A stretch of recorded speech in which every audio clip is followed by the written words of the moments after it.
Hey guys, welcome back to my channel. Today I'm going to be sharing with y'all how to make spaghetti in the Instant Pot, and there is one really good reason you want to make it in the Instant Pot, and that is because after it's done cooking in there, it tastes just like it was sitting overnight in a bunch of sauce, and it comes out really full of flavors. So let's just jump into this recipe. We're going to start out by turning our Instant Pot on to saute mode. I'm going to put in 1 quart of chicken broth.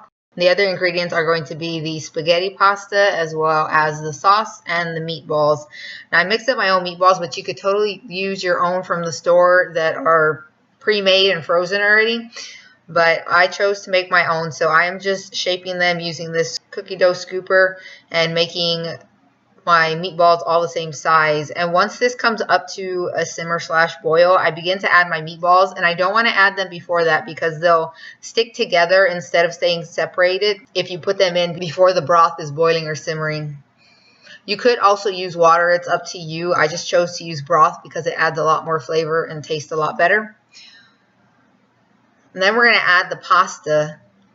I chose to use 3/4 of this bag, and when I add my pasta, I always break them in half to make them easier to eat, especially for my kids because they're little and they make a big mess.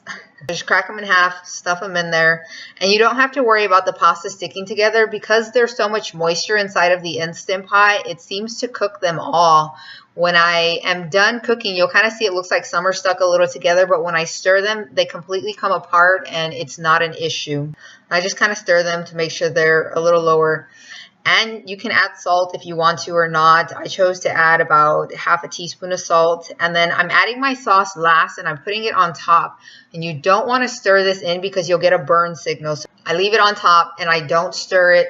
And then I place the lid on, make sure it's on sealing mode. And then I'm going to cook my pasta for half the time it says on the bag. So that ends up being 6 minutes. So turn off the saute mode and click the pressure cooking button and put your timer to 6 minutes. This is the nozzle I was looking for that I talked about in my previous video that causes the steam to come out in a different direction instead of just up. And so you can face it to the left or to the right, but with the way I have it facing, the steam is going to come a little towards me. So I step to the side and then I release the pressure. Once it's done releasing, I take off the nozzle and open the Instant Pot lid.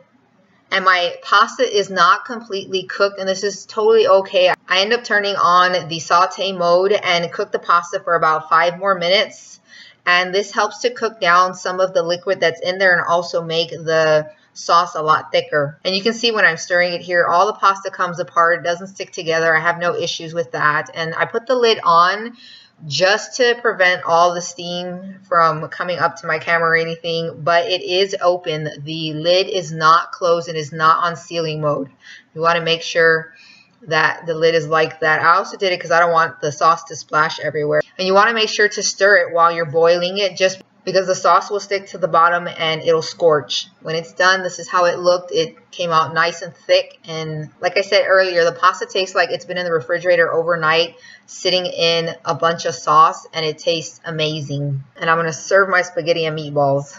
Thanks for watching. I hope this tutorial was helpful. If it was, please give me a big thumbs up and subscribe to my channel if you're new here, and I will see y'all next time.